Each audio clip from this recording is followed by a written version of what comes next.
Écoutez, mon rôle n'est pas de répondre seulement à M. Morel, surtout que je ne suis pas sûr que l'opposition et certains membres d'entre elles vient tout simplement avec, je dirais, les bonnes intentions d'avoir justement l'affichage des bons chiffres. Nous sommes nous sommes entrés en 2021, nous sommes aujourd'hui à la fin de 2025 et nous présentons le BP 2026. Bon, ceux qui se plaignent qu'on ne le fait pas, je les comprends aujourd'hui quand ils voient que les lycées vont se mettre en route, alors que sur les 11 années précédentes, il n'y a eu qu'un seul lycée, on s'en rappelle, et nous avons justement d'autres objectifs, tels que celui de lancer la NRL 2, sachant qu'il n'y aurait jamais dû avoir de NRL 2, mais on a eu une à 3/4 de route ou 65%, donc maintenant il faut terminer les 35% restants, et ça c'est malheureusement notre rôle au titre de la continuité publique.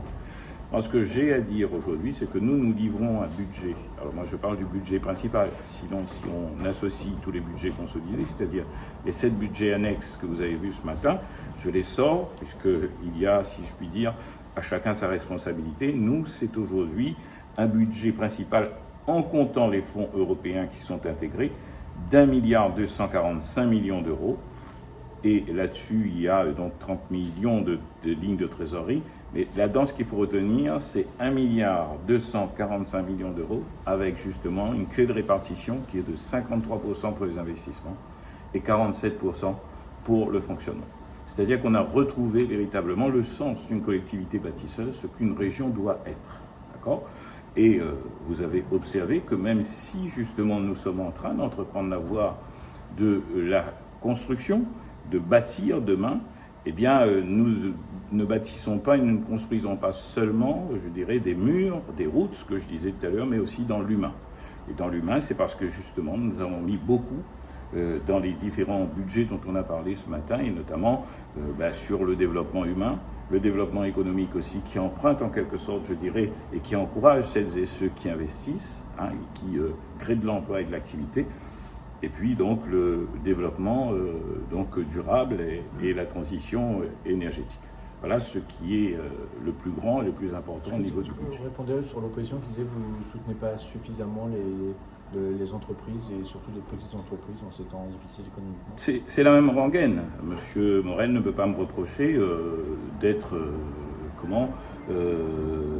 que la région ne fait pas le travail de l'État. Je veux dire, bon, ça c'est à Mme Le Pen de tenir ce discours-là au plan national, ça peut passer encore, mais ici nous ne sommes pas la principale clé. Le département, je ne sais pas, ses amis qui sont là-bas, j'entends pas faire des reproches par exemple en disant que faites-vous sur le social, et pourtant nous sur la bouteille de gaz quand on accompagne, pour que les gens ne payent que 18 €, le département qui nous aidait avant à faire payer les Réunionnaises et Réunionnais que 15 €, il s'est désengagé. Donc quelque part sur le social, je pourrais dire que les autres manquent à leur devoir, et c'est ce qui fait en effet la différence entre nous et eux.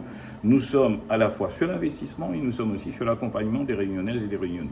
Il y a d'autres mesures. Quand on est sur le ressourcement, et ma collègue Nativelle en a parlé, pour les étudiants, actuellement, concrètement, on a plein de mamans, il vient à La Réunion avec justement ce chèque, si je puis dire, de 800 ou 900 € qui, au titre du ressourcement, il permet aux autres de venir ici pour un mois et de retourner à leurs études à Montpellier ou partout ailleurs. Alors, sur l'économie plus précisément, nous sommes entrés donc dans la deuxième logique du FAIRE, qui est un fonds d'action que l'on mène et qui en direction des entreprises et qui permet justement de lever des capitaux et des moyens pour pouvoir investir, construire. Il y a eu une première génération où l'appel, en quelque sorte, était fait à une seule banque, ce qui veut dire que les entrepreneurs et les entreprises étaient limités en quelque sorte avec les clients de cette seule banque. Aujourd'hui, on en a 3. Il y a la Caisse d'épargne, il y a la Banque populaire, et il y a donc une troisième banque qui émarge, je dirais, la BRED, à ce sujet-là, et qui permet aujourd'hui d'élargir la base. Nous sommes déjà à 15 millions de décaissés. Donc, M. Morel, ces 15 millions, non pas d'arriérie, mais c'est 15 millions d'euros. Donc, les investis dans l'économie réunionnaise. À côté de ça, nous avons mis le CAP TPE. Et le CAP TPE, on a bien compris, c'est pour les très petites entreprises. Alors, la situation nationale est très mauvaise, et les gens le ressentent. Nous ne sommes pas là pour faire la politique de l'État, mais sur ce qui concerne, et en ce qui concerne notre rail de politique économique et d'aide aux entreprises. On le fait et on agit.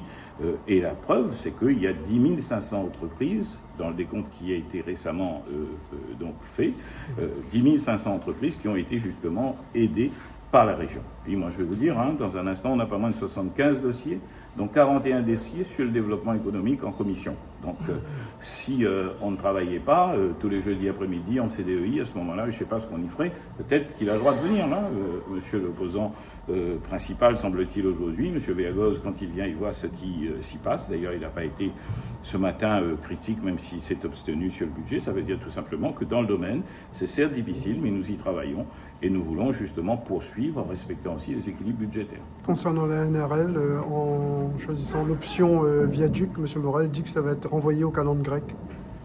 Ah, les calendes grecques, ça c'est ses amis qui savent ce que c'est, parce que 2 mandats pour faire une demi-route, voire 65% d'une route, eux ils savent, ils ont conjugué cela. Nous, c'était pas notre chantier, on le fait aujourd'hui. Et on le fait, et la présidente l'a rappelé ce matin, tout simplement pour éviter, parce que nous rappelle à nous quand même que sur la digue, il y avait la problématique d'avoir suffisamment de roches massives ou de matériaux à apporter. Il y avait l'autre problème qui était le problème environnemental et donc, j'allais dire, écologique. Nous, on a essayé de trouver, je dirais, une solution qui fait se correspondre tous les points de vue et qui pourrait justement permettre de faire avancer les choses. Moi, j'espère qu'il n'y aura pas de déviance par rapport aux entreprises qui seront retenues pour mener les travaux, qu'on ne sera pas dans les avenants, parce qu'au moment où nous, on est sur la NRL 2, je peux vous dire qu'on n'est pas tout à fait résigné et rassuré sur les contentieux administratifs et juridiques, surtout contre nous, parce qu'en première instance, on a gagné. Maintenant, il faut être vigilant sur la deuxième partie qui arrive.